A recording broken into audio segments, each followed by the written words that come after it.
ఖరీఫ్ సాగుకు రైతులు సన్నద్దమవుతున్న తరుణంలో సాగునీటికి ఇబ్బంది లేకుండా పనులు చేపట్టినట్లు ఏలూరు జిల్లా జల వనరుల శాఖ కార్యనిర్వహణాధికారి దేవప్రకాష్ అన్నారు.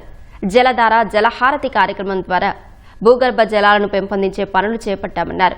జిల్లాలో 354 కాల్వల పనులకు ప్రభుత్వం అనుమతులు ఇచ్చిందని, వాటిల్లో 324 పనులు వేగంగా జరుగుతున్నాయని తెలిపారు. జిల్లాలో జరుగుతున్న కాల్వల మరమ్మతులపై ఏలూరు జిల్లా జలవనరుల శాఖ కార్యనిర్వహణాధికారి దేవప్రకాష్తో మా ప్రతినిధి శ్రీనివాస్ ముఖాముఖి. గత ప్రభుత్వ హయాంలో ఏవైతే కాలువలు బాగు చేయకపోవడం వల్ల రైతులు తీవ్ర ఇబ్బందులు పడ్డారు. ప్రస్తుతం కూటమి ప్రభుత్వం అధికారంలోకి వచ్చిన తర్వాత సాగునీటి సంఘాల ఎన్నికలు నిర్వహించి కాలువల ప్రక్షాళన బాధ్యత వారికి అప్పగించింది.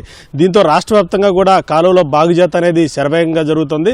ప్రస్తుతం ఏలూరు జిల్లా వ్యాప్తంగా కూడా ఏ మేరకు కాలువల బాగుచేత అనేది సాగుతుంది, అలాగే పంట నీరు ఎప్పుడు ఇస్తారన్న అంశాలను మనతో మాట్లాడేందుకు ఏలూరు జిల్లా ఇన్ఛార్జి ఇరిగేషన్ ఎస్సీ దేవప్రకాష్ ఉన్నారు. ఆయనతో మాట్లాడదాం. సార్ చెప్పండి, ఏలూరు జిల్లా వ్యాప్తంగా కూడా ఏ మేరకు కాలువల బాగు జరుగుతుంది సార్, అసలు ఎంత ఆయకట్టు ఉంది?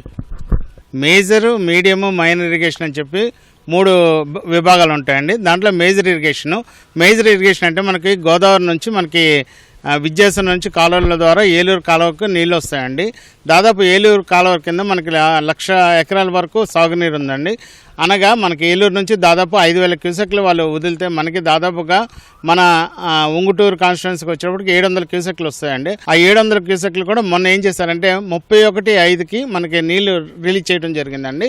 ఆ నీటి వినియోగాన్ని మనం సక్రమంగా వాడుకొని మనం పంట చివరి భూముల వరకు నీళ్లు చేర్చుకోవాలని అనుకుంటున్నాము. అలాగే మీడియం ఇరిగేషన్ అంటే మనకి 3 రిజర్వాయర్లు ఉన్నాయండి. తమ్మిలేరు ఎర్రకాలువ క్యాచ్మెంట్ ఏరియా అంతా మనకి ఖమ్మం నుంచి వస్తుందండి. సో అక్కడ కురిసిన వర్షాలకి మనకు వచ్చిన డ్యామ్ నిండితే గాన మనకి లెఫ్ట్ రైట్ కెనాల్ కింద దాదాపు తమ్మిలేరులో 15,000 ఎకరాల వరకు మనకు సాగు అవుతుందండి. దాదాపుగా జూలై నుంచి రిలీజ్ చేస్తామండి.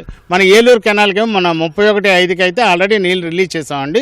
ప్రధానంగా సాగు వచ్చేసేసి కాలువల బాగుచేత, పంట కాలువల బాగుచేత లేకపోతే మురికి కాలువల బాగుచేత అనేది మెయిన్ సార్. ఇప్పుడు ఏం వర్కులు జరుగుతున్నాయి సార్ ఏలూరు జిల్లాలో? దాదాపు మన డిస్టిక్లో 1,513 చెరువులు ఉన్నాయండి. దాని కింద 1,00,000 ఎకరాల వరకు మనకు సాగు ఉందండి.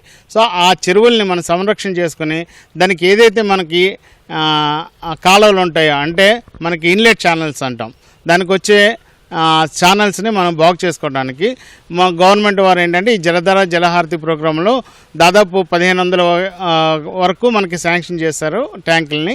ప్రభుత్వం వారు మన ఓఎండ్ఎం ఎస్టిమేట్ కింద మనకు శాంక్షన్ చేసి 354 వర్కులు మనకు శాంక్షన్ చేసిందండి. 324 వర్కుల వరకు మనకు స్టార్ట్ అయినాయండి. ఇంకొక 26 వర్కులు అయితే ఇప్పుడు స్టార్ట్ అవుతాయి, 10th స్టేజ్లో ఉన్నాయి. అవి కూడా పూర్తి అయితే మనకు పూర్తిగా డీసిల్టింగ్ చేసుకుని చెరువుల్లో నిండుగా నీళ్లు పెట్టుకొని మనకి ఖరీఫ్ సాగు సక్రమంగా చేసుకుందామని చూస్తున్నామండి. ఇప్పుడు ఖరీఫ్ సీజన్ దగ్గరికి వచ్చేసింది, రైతులు నాట్లు వేస్తున్నారు. మరొకవైపు ఋతుపవనాలు కూడా వచ్చేస్తున్నాయి. ఈ దశలో పనులు మధ్యలో ఉన్నాయి అంటున్నారు. ఇన్ కేసు వర్షాలు పడితే కనుక పనులకు ఆటంకం కలిగితే మధ్యలో అయిపోయి దీనివల్ల రైతులు ఇబ్బందులు పడతారు. ఎప్పటిలాగా పూర్తి చేసే అవకాశం ఉంది సార్? డీసిల్టింగ్ పనులు అయితే ఇప్పుడు మనం దాదాపుగా ఈ నెలాఖరికి కంప్లీట్ చేసుకుంటాం సార్.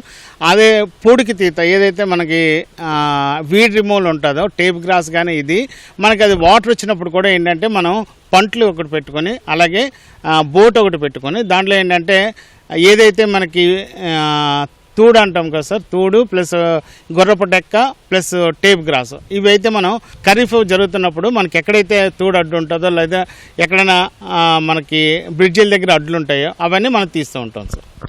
మొత్తంగా రాష్ట్ర వ్యాప్తంగా కూడా ఈ ఖరీఫ్ సీజన్కి సన్నద్ధమవుతున్న రైతులకు అందుబాటులో ఉండే విధంగా కూడా ఇరిగేషన్ అధికారులు కూడా పక్కా ప్రణాళికతో ముందుకు వెళుతున్నారు. సకాలంలో రైతులకి సాగునీరు అందించడంతో పాటు పంట కాలువల బాగుచేత మీద కూడా దృష్టి పెట్టి ఇరిగేషన్ శాఖ అధికారులు ప్రత్యేక ఏర్పాట్లు అయితే చేస్తున్నారు. కెమెరామెన్ రమణతో శ్రీనివాస్, ఈటీవీ న్యూస్, ఏలూరు జిల్లా.